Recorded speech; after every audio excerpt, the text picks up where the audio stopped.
ẹ̀yin bàbá wa orílẹ̀ gbọ́n tí ilé gbọ́n mo rí fídíò tẹ́ ẹ ṣe bàbá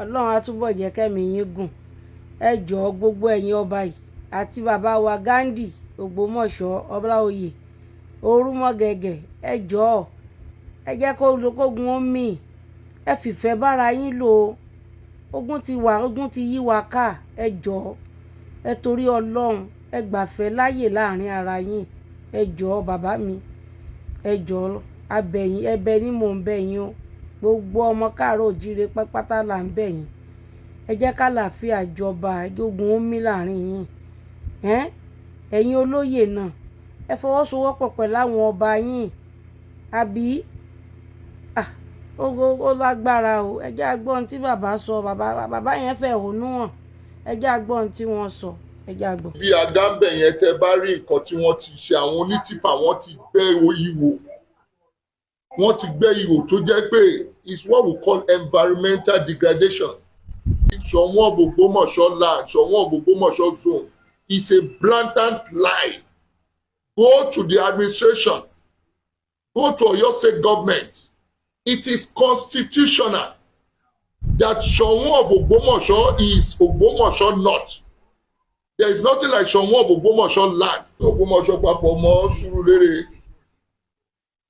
Ẹni tó bá ń wá àlàáfíà ò ní máa tójú bọ domain onídomain. As far as I'm concerned, they are dissidents. Àárọ̀ yìí tí mo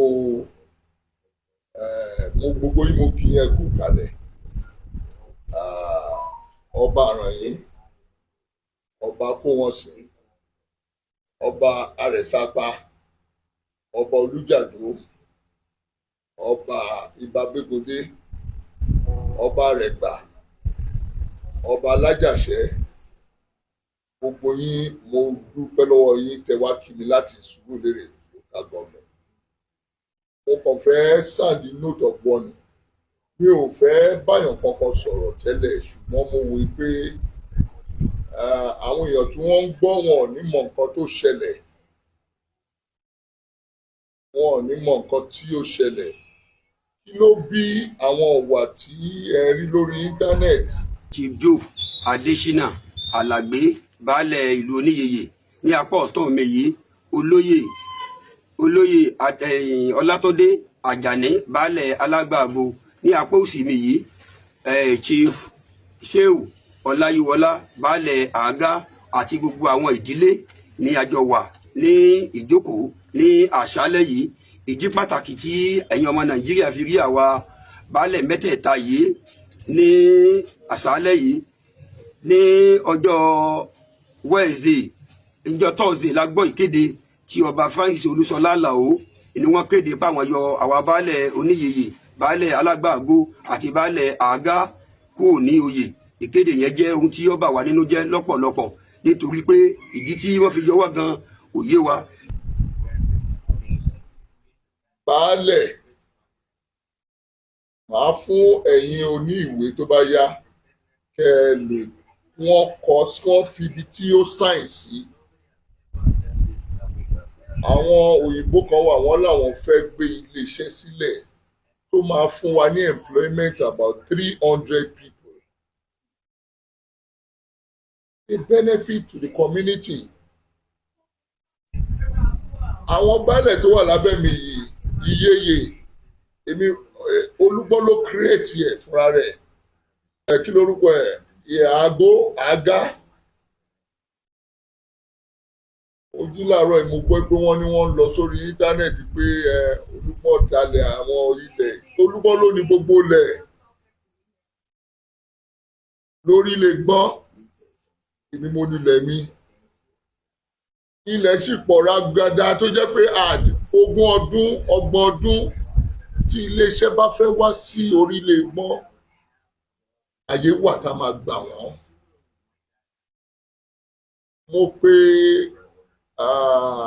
Mo pe chairman council mo ní àwọn ọmọ báyìí ìwà báyìí about a month ago ó dẹ̀ sọ fún mi pé òun ti ń wọ̀nù wọn ò gbọ́. Mo ní kí wọ́n wá gba ìwé wọ́n ti pè wọ́n sí palace wọ́n ń sá. wọ́n nítorí pé ẹ̀yin tẹ́ jẹ́ ọba ní traditional council Surulere wá bá mi mo fi ń sọ̀rọ̀ yìí.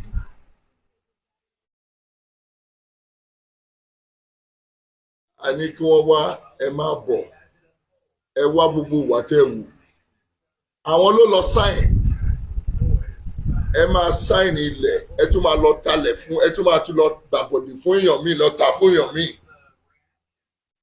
à ń talẹ̀ kan fún èèyàn 3 4 gbogbo nǹkan tẹ́ bá mi sọ láàárọ̀ yìí mo ti gbọ́ orí wa ti di àkìtà pálásì Gandhi tí wọ́n lọ jókòó sí Gandhi ò láṣẹ Ògbómọ̀ṣọ́ náà tí kí ló papọ̀ mọ́ Surulere kò sí nǹkan tó Ògbómọ̀ṣọ́ papọ̀ mọ́ Surulere ẹni tó bá ń wá àlàáfíà ò ní máa tójú bọ domain onídomain. As far as I'm concerned, they are dissidents. Bọ̀bẹ́ ṣe bá mi sọ̀rọ̀ láàárọ̀ yìí wípé gbogbo wọn kí wọ́n kọ appeal letter. I will be expecting the appeal letter. Aláàgbó, Oníyeye àti kìlógbò Ṣéwù Aláàgá tí ẹni tó bá dé ibi àgámbẹ̀ yẹn tẹ́ bá rí nǹkan tí wọ́n ti ṣe àwọn onítìpà wọ́n ti gbẹ́ ìwò. Wọ́n ti gbẹ́ ihò tó jẹ́ pé is what we call environmental degradation. Tí mo bá pe alága pé báwo làwọn onítìpà yìí ṣe débẹ̀ tí wọ́n ń gbẹ́ ihò tí wọ́n fi ń kó yẹ̀pẹ̀ á lóun ò mọ̀. Gbogbo wọn ti sá káàkiri o. Ṣùgbọ́n èmi mo nílẹ̀ mi bó bá ṣe wù mí ni màá ṣe ṣe o for development and peaceful coexistence of orílẹ̀ gan. Mi ò báyàn kankan jà àwọn ọmọ mi ni wọ́n ṣùgbọ́n ibi tí wọ́n sá lọ àtẹni tó ń tì wọ́n lẹ́yìn ó ṣọ́ra o ẹni tó ń tì wọ́n lẹ́yìn ìwọ tó ń dà lúrú tó ń tì wọ́n lẹ́yìn tó péré lọ́ba ṣọ́ra o mọ̀kànmọ̀kàn lóye ń gbọ́ kàn bó ṣe ń karọ́ Ọ̀yọ́ ló ń karọ́ Ẹdẹ. Gbogbo píṣọ̀ bí wọ́n ṣe lọ ṣe mítìn lọ́dọ̀ ẹ̀ gbogbo ẹ̀ ló wà lọ́wọ́ mi. Màá dẹ̀ fún ẹ̀yin tẹ́ wá rí mi láàárọ̀ yìí kẹ́yìn náà rí mo ti fi hàn gbogbo yín. Ṣùgbọ́n mo yìí ń fi sọ pé ọmọ ni wọ́n jẹ́ sí mi. Mo ti yọ wọ́n ní oyè officially. They are minor chiefs. They are minor chiefs. Before you take any decision lórí ilẹ̀ lórí chieftaincy you must consent the Olúgbọ̀n of Orílẹ̀-Gbọ́n adẹjọ́ máa wò ó holistically to bring development. ẹ bá parọ́ níyẹ̀tẹ́ ló mú wá o Surulere ò ní bàjẹ́ mo dẹ̀ dúpẹ́ lọ́wọ́ yín gbogbo ẹ̀yin ọba tẹ́ wá láti Surulere láti wá kí mi láàárọ̀ yìí and ẹ ti gbà mí níyànjú tẹ́ ẹ jẹ́ gbà mí wípé kí n jọ ẹ bẹ̀bẹ̀ fún wọn wípé ẹ̀rù ló ń bà wọ́n ní wọn mọ̀ bí wọ́n ṣe fẹ́ ṣe kò sí ẹ̀rù kankan my palace is open to everybody. Ẹ jẹ́ kí wọ́n wá let them write a letter of appeal. Màá wá yan committee to look into it and they will revert back to me. À ń ṣe Ọlọ́run dáríjì wá. Ṣùgbọ́n tó bá jẹ́ pé ibi tí wọ́n ń lọ yẹn ni ọ̀dọ̀ Gandhi tí wọ́n lọ yẹn tó rùn rògbò òun tì wọ́n lẹ́yìn you don't do that. I've never ever kúrò ní Surulere kí n bọ́ sí Ògbómọ̀ṣọ́ North. Olúgbọ́n is the chairman in Surulere. In Ogoluwa Traditional Council of Ogoluwa administration is with Alajawa. In Ogbomoso South, Traditional Council of the administration there, it lies with Onpetu of Ijeru. That's the chairman. In Orire local government administration is with Onikoyi of Ikoyile. In Ogbomoso North, which is the smallest local government in the zone, in landmass, is Ṣọ̀ún of Ògbómọ̀ṣọ́ is the traditional council chairman and administration of that council. So people should not mix anything up. Gbogbo propaganda tí wọ́n ń gbé káàkiri Ṣọ̀ún of Ògbómọ̀ṣọ́ land, Ṣọ̀ún of Ògbómọ̀ṣọ́ zone is a blatant lie. Go to the administration. Go to Oyo State government. It is constitutional that Ṣọ̀ún of Ògbómọ̀ṣọ́ is Ògbómọ̀ṣọ́ North. There is nothing like Ṣọ̀ún of Ògbómọ̀ṣọ́ land. If probably Ṣọ̀ún of Ògbómọ̀ṣọ́ land North local government.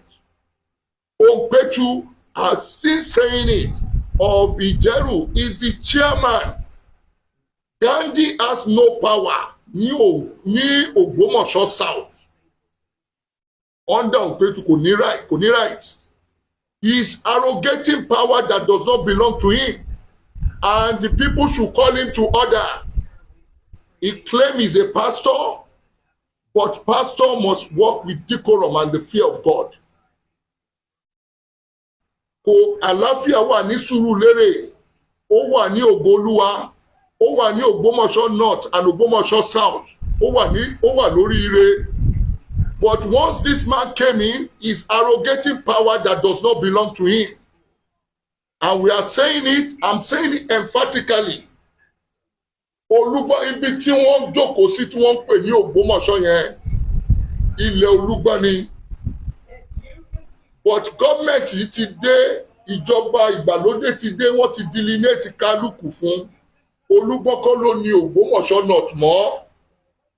Sùúrùlérè ó bẹ̀rẹ̀ láti orílẹ̀-ègbọ́n bẹ̀rẹ̀ láti ibi tá a pè ní LAUTECH yẹn sì láàrọ̀ jẹ́ńbẹ̀ yẹn títí dé Ọ̀tẹ́ títí dé Ọ̀fà bọ́dà.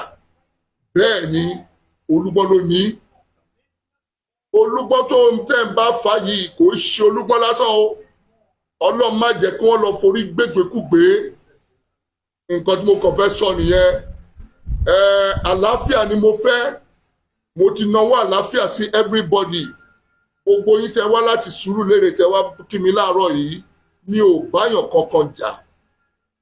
Mi ò báyàn kankan ṣọ̀tẹ̀.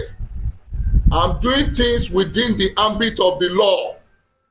Nǹkan tí òfin gbélé mi lọ́wọ́ òun ni mò ń ṣe. Mi ò lè kọjá òfin.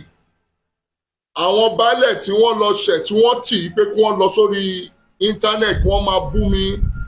No problem. Ẹ̀yin ti bẹ̀bẹ̀, ẹ̀yin àgbààgbà ti bẹ̀bẹ̀ pé wọ́n máa kọ lẹ́tà and I'm waiting for the letter of appeal. God bless everybody. Sùúrùlérè local government kò ní bàjẹ́. Ògo-Olúwa local government kò ní bàjẹ́.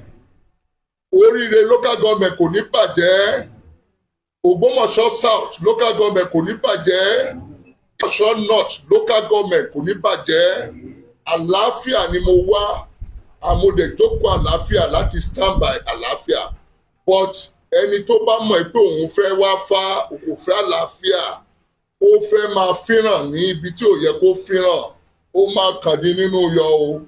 God bless all of you. Thank you very much.